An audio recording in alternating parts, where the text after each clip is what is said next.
Toutes les expériences scientifiques sont-elles légitimes? Thèse. Dès lors que les expériences scientifiques ont pour but de valider une théorie, elles sont légitimes. Antithèse. Certaines expériences, contraires à l'esprit scientifique, ne respectent pas la dignité humaine et sont donc illégitimes. Thèse. Une théorie n'a aucune valeur scientifique tant qu'elle n'a pas été confirmée par l'expérience. C'est donc le progrès même de la science qui légitime l'expérimentation. Premier argument. La vivisection a permis à la médecine d'accomplir d'immenses progrès. Utiliser les animaux à des fins expérimentales est une chose qui déjà au XIXe siècle choquait l'opinion publique. Pasteur, mais également Claude Bernard, le fondateur de la médecine expérimentale, firent l'objet de critiques virulentes parce qu'ils faisaient des expériences sur des animaux vivants. Toutefois, ces expériences, loin d'être inutiles, profitèrent non seulement à l'homme, mais aussi aux animaux et aux végétaux. Ainsi, c'est aux travaux de Louis Pasteur que l'on doit par exemple le vaccin contre le charbon, champignon qui contamine les céréales, la victoire sur le choléra des poules. Claude Bernard, grâce à ses expériences sur le chien, bouleversera un certain nombre d'idées sur le rôle que joue le foie dans l'organisme et sur l'origine du diabète.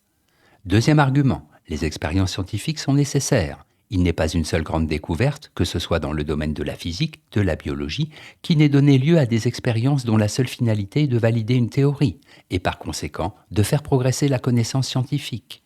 En ce sens, les expériences scientifiques sont légitimes, tout autant qu'est légitime le désir de l'homme de découvrir, comprendre, améliorer son sort, tout en corrigeant les faiblesses et les défauts de la nature qui l'entoure et dont il fait partie. En bref, la connaissance scientifique ne progresse véritablement qu'au moyen de l'expérience. C'est le progrès de la connaissance qui légitime les expériences scientifiques. Antithèse.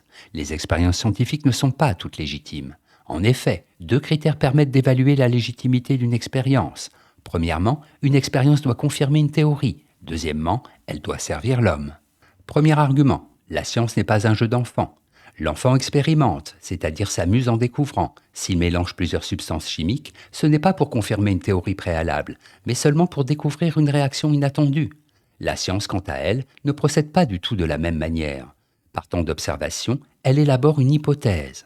Cette hypothèse est alors soumise à l'expérience. Si elle permet de prévoir d'autres faits, on peut lui accorder le statut de théorie scientifique. Seules les expériences qui servent une théorie cohérente sont par conséquent recevables. Deuxième argument, l'expérience scientifique ne doit pas porter atteinte à la dignité de l'homme.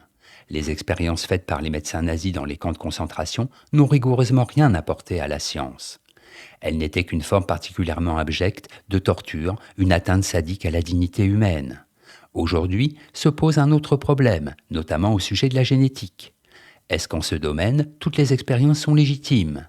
Oui, si elles servent la vie, l'homme, et qu'elles respectent son humanité. Non, si elles conduisent à des discriminations, si elles permettent de fabriquer des êtres humains conformes à ce qu'une société donnée attend de l'individu parfait. En bref, les expériences scientifiques ne sont pas toutes légitimes. Seules le sont celles qui servent une théorie sans porter atteinte à la dignité humaine. Synthèse. Premièrement, les expériences scientifiques ne sont pas toutes légitimes.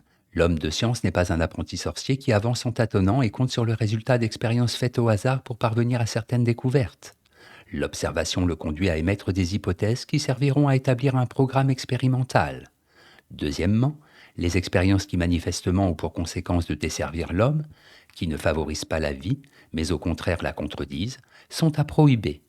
Troisièmement, il ne faut pas confondre la science vraie et celle qui s'avélit en se mettant au service d'un pouvoir politique, d'une idéologie. L'histoire a montré qu'alors, effectivement, toutes les expériences pouvaient être légitimes, dès lors que la science servait une cause purement politique. Ce fut par exemple le cas de Lysenko, biologiste et agronome, tout entier dévoué au stalinisme. Ses thèses, pourtant totalement erronées, furent officialisées par le pouvoir soviétique.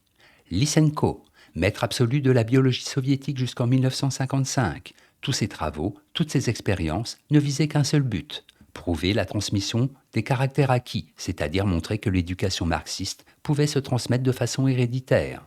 Génétique, branche de la biologie qui traite de l'hérédité et étudie le fonctionnement des gènes.